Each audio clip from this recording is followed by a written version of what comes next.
ఒకసారి వ్యాస మహర్షి యమునా నదిని దాటపోతూ ఉండగా అప్పుడే వచ్చిన గోపికలు తాము కూడా యమునను దాటవలసి ఉంది, కానీ పడవలేదే, ఏం చేద్దామని ప్రశ్నించగా వ్యాసుడు అన్నాయట, దిగులు పడకండి, నేను మిమ్ములను కూడా నది దాటి తీసుకుని వెళ్తాను, కానీ దానికి ముందు నాకు చాలా ఆకలిగా ఉంది, మీరేదైనా ఇవ్వగలరా అనగా గోపికలు పాలు, వెన్న, పెరుగు అలా తమ వద్ద ఉన్నదంతా ఇవ్వగా వ్యాసుడు వాటన్నిటినీ ఆరగించిన పిమ్మట యమునా తటి ముందు నిలబడి ఇలా ప్రార్థన చేశాయట, ఓ యమునామాత, నేను ఈరోజు ఏమీ తినకుండా నిరాహారంగా ఉన్నది నిజమే అయితే నదిని దాటేందుకు దారినివ్వమని వేడుకున్నాయట.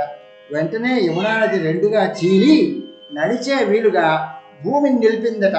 దాంతో గోపికలు విస్మయంతో అనుకున్నారట, అప్పుడే తామిచ్చిన పాలు, పెరుగు, వెన్న అంతటిని తిని కూడా తాను నిరాహారంగా ఉన్నాను అనడం ఎలా సత్యమైందో అర్థం కాక నోరు వెళ్ళబెట్టారట.